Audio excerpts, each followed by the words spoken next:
ne méritais pas tant. Merci. Alors c'est vrai que ça fait 15 jours que je passe avec le ministre au Sénat et c'est quand même beaucoup plus agréable de voir une salle aussi colorée que la vôtre, parce que là-haut, je suis sûr que c'est parfois triste. Bien, je voulais tout d'abord excuser Jean-Louis Borloo, hein, qui n'a pas pu venir et qui est quand même très très attaché au moment du scoutisme. Il a lui-même été scout, chef scout, je ne sais pas s'il était chef de groupe, enfin il est très très impliqué, il en parle souvent. Je crois que c'est un point important. Alors le thème de votre séminaire, colloque, je ne sais pas comment vous appelez ça, assise, rejoint effectivement fortement un sujet qui n'est pas un sujet à la mode, ça a été dit à la mode. Alors, c'est vrai que vous pouvez vous poser la question, est-ce que nous, on ne fait pas du développement durable depuis toujours, comme M. Jourdain fait de la prose? C'est vrai que vous êtes très proche de ces aspects-là, mais je crois qu'on est vraiment à l'aube d'une transition et d'un changement majeur. Alors on ne se rend pas tout à fait compte, mais on change de société. Alors, il y a certains qui parlent de révolution, mais on est vraiment à une étape essentielle de nos sociétés. On passe d'une société de consommation, mais même avec l'idée qu'on a des ressources inépuisables. Et on est vraiment maintenant dans une notion où il faut qu'on passe à une société de la sobriété, de l'économie, de la meilleure rationalisation. Et juste à titre d'exemple, je crois, il y a plus d'êtres humains qui ont été sur la Terre depuis 200 ans que depuis le début de l'humanité.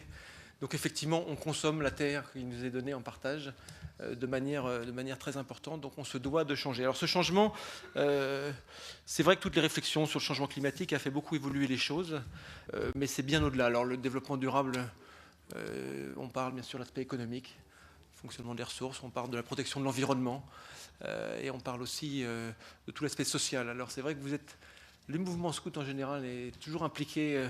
C'est vrai que Gilles rappelait à l'instant que dans le cadre de la politique de la ville, la première fois que j'ai rencontré Gilles, c'était d'essayer de convaincre de faire un déplacement de ministre sous tente dans un camp, c'était dans, je sais pas, en Lozère ou dans ce coin-là.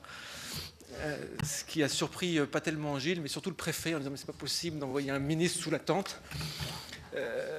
Et c'était dans le cadre des opérations plein vent. Alors c'est tout l'accompagnement, mais vous connaissez bien des jeunes des quartiers en difficulté du territoire, de la politique de la ville. Et vous êtes un mouvement de manière générale qui est toujours très impliqué là-dessus. Alors il ne faut pas croire que parce que vous êtes impliqué là-dessus que vous êtes quand même parfait. On a encore beaucoup à faire. Et c'est vrai que c'est un changement de comportement. Et le ministre le dit souvent, on est maintenant, et c'est vrai que ces années présentes, on est vraiment maintenant dans un changement de comportement. Alors il cite plusieurs choses. Moi je sais toujours, il cite toujours les réunions de conseil des ministres du G8, là, au conseil des ministres de l'énergie, où il disait il y a 4-5 ans, on ne parlait que pétrole et compagnie, que vraiment strictement énergie. Et maintenant, on passe vraiment dans les conseils des ministres énergie à la notion de changement climatique, ce qui prouve que la prise de conscience est vraiment générale. Alors, le changement climatique, il y a beaucoup de débats. Moi, il y a un changement climatique, c'est sûr. Qu'est-ce que ça va donner? Alors là, on est bien incapable d'avoir des prévisions très claires, mais on est vraiment dans une étape importante sur laquelle il faut garder un œil attentif. Juste, alors, très clairement, le développement durable, et je vais revenir sur le Grenelle de l'environnement. Le Grenelle de l'environnement, ça a été l'idée assez difficile à mettre en place, de réunir tout le monde pour essayer de faire un constat au moins un constat partagé, et d'essayer de partager des choix d'objectifs d'évolution. C'est un long processus qui a démarré à l'été 2007, qui a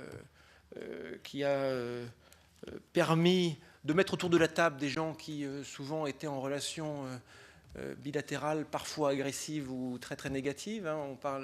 Et donc c'est vrai que ça a permis de réunir tout le monde, aussi bien je veux dire l'État, aussi bien les collectivités locales qui ont un rôle important, les entreprises, les syndicats et l'ensemble des organisations non gouvernementales, les ONG en général, de l'environnement. Ça a été de nombreuses heures de travail, beaucoup, je dirais, alors là je vais rendre un peu hommage au ministre, beaucoup de travail, de persuasion pour que les gens poursuivent la discussion, aillent jusqu'au bout dans la réflexion pour aboutir à un accord ou un compromis. Et ce Grenelle donc se traduit par une loi. C'est pas un changement de l'État, c'est bien un changement de la nation ensemble. C'est pour ça que le ministre a voulu que le Grenelle soit voté par par le Parlement, pour bien dire que ce n'est pas l'État qui change, c'est l'ensemble de la nation. Alors le Parlement est le représentant du peuple, et donc l'objectif c'est que le peuple confirme ce choix. On a eu la chance d'avoir l'unanimité à l'Assemblée nationale. On espère que ça se passera aussi bien au Sénat mardi. C'est vraiment confirmer le choix et la prise de conscience de l'ensemble de la France qu'il faut changer. Alors je ne dis pas que ça va être facile après, hein, mais en tout cas c'est une étape politique importante de marquer ce point-là.